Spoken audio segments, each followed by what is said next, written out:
안녕하세요. 안전한 자산관리 전문 아메리츠 에셋의 대표 어드바이저로 있는 켄 최라고 합니다. 2022년 11월 7일 주간 경제 동향을 시작하도록 하겠습니다.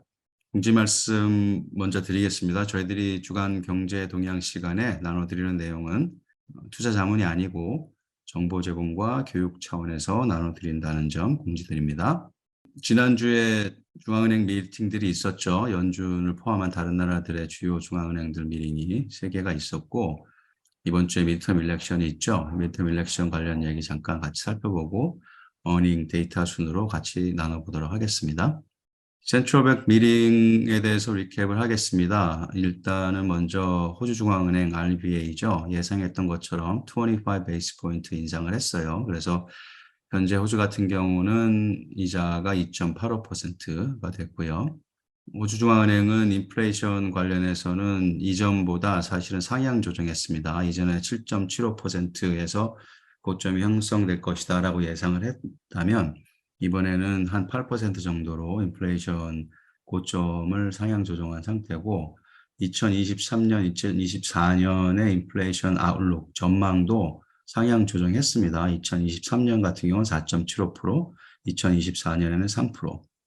그래서 전체적으로 인플레이션이 계속 높게 유지가 될 것으로 호주 중앙은행은 지금 내다보고 있고 당연히 추가적으로 금리 인상이 있을 것이다라는 입장을 얘기를 했어요. 그렇지만 동시에 금리 인상의 폭이나 그 시기 등은 앞으로 나오는 데이터를 보고 그 데이터에 따라서 앞으로의 인플레이션이나 노동시장, 고용시장이나 에 대한 미칠 영향이나 그 전망에 따라서 그 인상 폭이나 시기는 조정하겠다라는 입장을 얘기를 했습니다. 그러니까는 아무래도 인플레이션 아웃룩을 좀 높게 잡았음에도 불구하고 사실 예상했던 그 지난 미팅에서도 지지난 미팅에서도 예상했던 것보다 예상했던 50 베이스 포인트에 비해서 좀 소폭으로 25 베이스 올렸고 이번 지난주 미팅에서는 뭐 마켓이 25 베이스 포인트 인상을 한 대로 이제 올렸는데 인플레이션 아웃룩은 여전히 좀 높게 지금 보고 있습니다.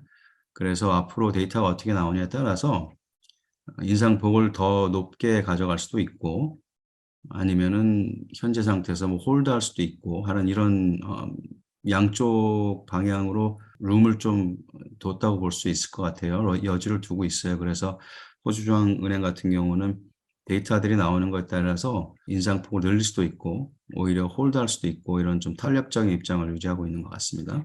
미국에 사는 우리들 입장에서는 이제 연준이 제일 뭐 관심이죠. 그 연준은 예상했던 대로 75 베이스 포인트를 올렸고요. 그래서 지금 현재 Federal Funds Rate은 타겟 레인지가 이제 3.75에서 4로 지금 된 상태고 그 워딩을 보통 연준이 레이트 디시전을 하고 나서 스테이트먼트도 발표하고 이제 프레스 컨퍼런스도 하는데 그 스테이트먼트 상에서 보면은 약간 더비시한 그런 내용으로 이제 마켓은 이해를 했어요. 뭐라고 그랬냐면은 레이트 하이크의 페이스를 결정하는 데 있어서 그동안에 계속했던 타이트닝 팔러시, 긴축 정책과 그 정책의 영향이 후행하는 것, 그러니까 레깅하는 것, 그리고 경제 상황과 이제 금융시장의 상황들을 다 반영을 해서 레이트 하이크를 가져가겠다, 그 속도를 가져가겠다 이런 얘기를 했어요.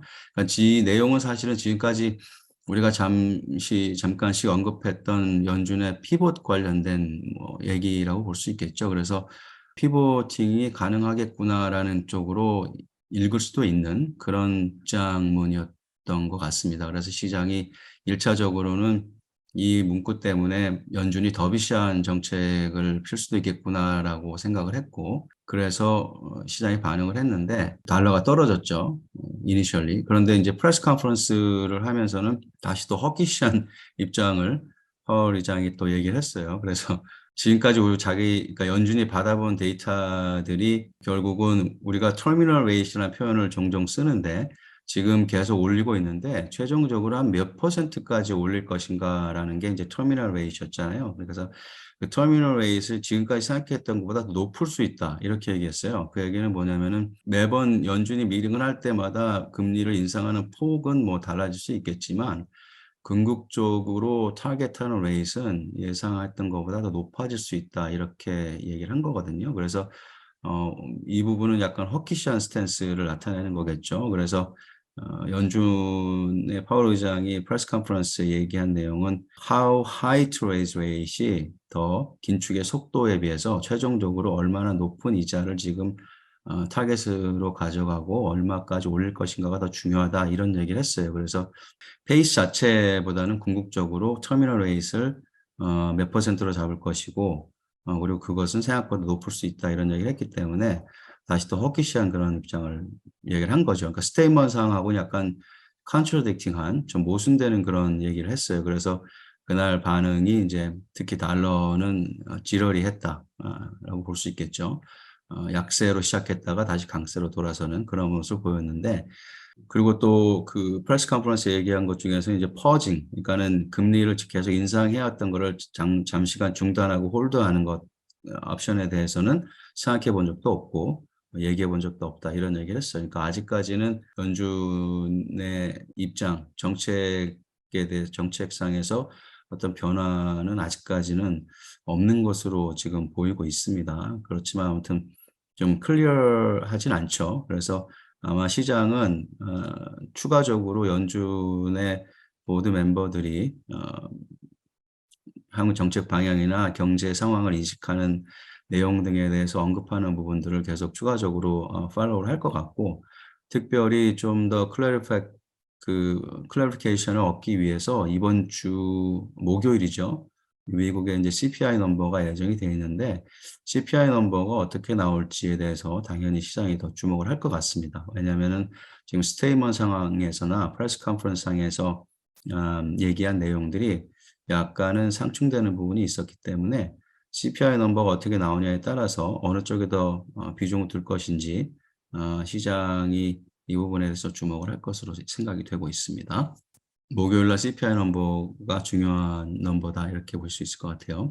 영국도 지난주에 미팅을 했고 영국 중앙은행도 예상했던 것처럼 이제 75 베이스 포인트 올렸고 그래서 영국의 이자는 지금 3%.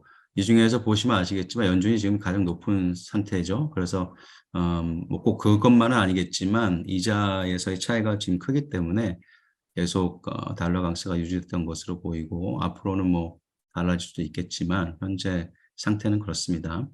영국 같은 경우는 지금 픽 인터레스트 레이트이 지금 시장이 기대했던 것보다 낮을 수 있다라고 얘기를 했어요. 방금 연준 같은 경우는 그 터미널 레이트이 지금 예상하는 것보다 높을 수 있다고 얘기한 반면에 영국 같은 경우 오히려 낮을 수 있다라고 얘기를 했어요. 그리고 동시에 한 2년 동안 리세션이 있을 것으로 지금 가능성이 있을 것으로 영국 중앙은행 예상을 했고 그러니까 상대적으로 아마 영국 같은 경우는 경제 그 현 상황에 대해서 조금 더 부정적으로 인식을 하고 있는 거겠죠. 연준에 비해서. 그래서 이런 얘기를 했고 인플레이션은 뭐 여전히 10.9% 상태에서 이제 고점을 찍을 것으로 높은 수준에서 지금 고점이 형성될 것으로 예상을 하고 있고 얘기했던 그 터미널 레이트 궁극적인 금리 인상의 최종 목적지는 아마 예상하는 5.25%에 비해서 낮은 수준일 것이다. 이렇게 지금 영국 중앙은행은 지금 입장을 얘기를 했습니다. 그리고 이번 주 금요일 날 GDP 3분기 GDP 넘버가 예정이 돼 있는데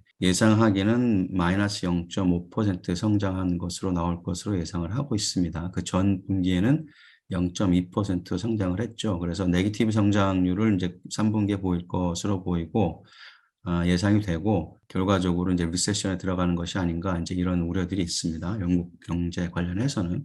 결과적으로 미국의 금리하고 이제 다른 글로벌 이코노미, 그러니까 중요한 나라들의 금리하고 격차가 점점 지금 뭐 아직은 커지고 있는 그런 추세다 이렇게 볼 수 있을 것 같아요.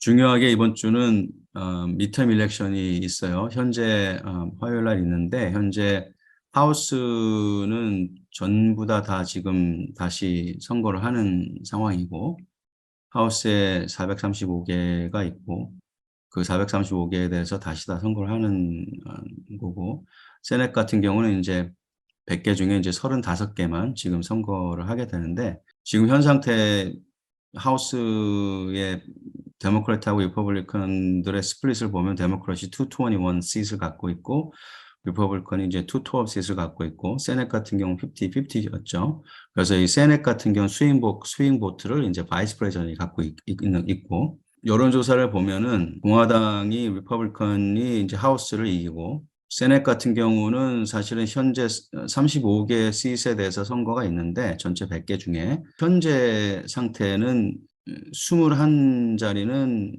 리퍼블컨이 갖고 있는 상태예요. 그래서 이 중에 하나만 더 애드해도 사실은 세넷도 이제 리퍼블컨이 가져갈 수가 있는 거겠죠. 이제 그렇게 되면 하우스하고 세넷을 다 리퍼블컨이 컨트롤할 수 있는 그런 상황이 될 수도 있고 그렇겠죠. 이제 그렇게 되면 어쨌든 간에 뭐 상하 양원을 공화당이 가져가던 뭐 어느 한쪽을 예를 들어서 하원을 공화당이 다시 컨트롤을 가져가던 공화당이 하우스와 세넷, 컨그레스죠. 컨그레스의 어떤 일부분이라도 이제 컨트롤을 하게 되면 비교적 시장에는 포지티브한 것으로 지금 예상을 하고 있습니다. 그런데 이니셜리 결과가 데모크랙 쪽으로 다 결과가 나오면 아마 숏텀 최소한 단기적으로는 마켓에 부정적인 영향을 줄 것이다. 이렇게들 지금 분석들을 하고 있습니다.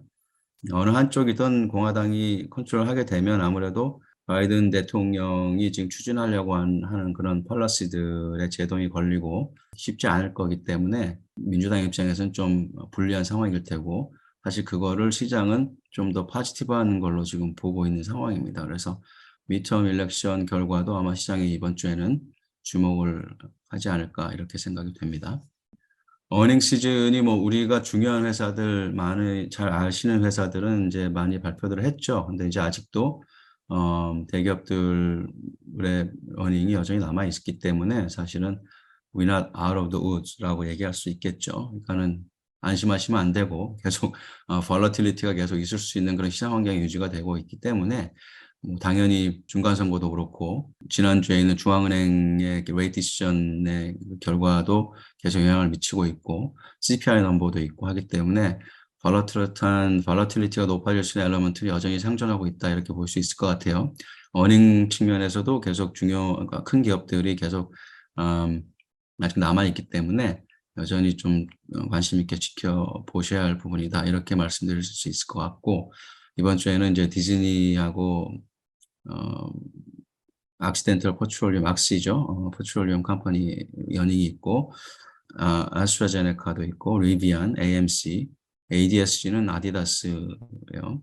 NIO는 이제 중국의 자동차 매니팩처러고 로블락스. 그래서 뭐 여기도 빅네임 컴퍼니들이 이번 주에도 어닝 발표를 예정하고 있기 때문에 이 부분 역시 마켓이 주목할 것으로 생각이 됩니다. 데이터 일선에서는 상대적으로 라이트하다고 볼 수도 있지만 사실은 중요한 데이터들이 있죠. 많이 있는 건 아니지만 중요한 데이터들은 있어요.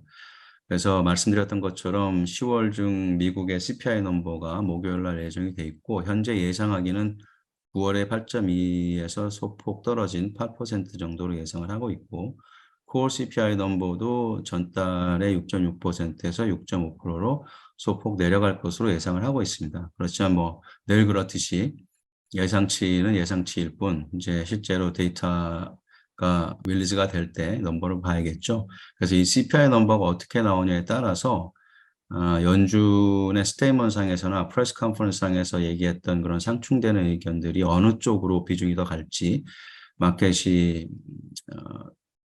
그것을 해석하기 위해서 집중을 할 것 같습니다. 주목을 할 것 같습니다. 그래서 뭐 CPI 넘버가 예상했던 것처럼 슬로우 다운하는 페이스가 더 슬로우 다운하는 것으로 나타나거나 슬로우 다운하는 페이스가 더 좋게 나오거나 한다 그러면 아무래도 포지티브한 영향을 미치겠죠. 그런데 인플레이션이 여전히 예상했던 것보다 소폭으로 떨어지거나 더 스트롱하게 나온다고 하면 아무래도 계속적으로 공격적인 금리 인상 행보가 이어질 가능성이 높다 이렇게 볼 수가 있겠죠. 이제 그래서 시장이 이 부분을 주목하는 것이라고 생각할 수 있고요.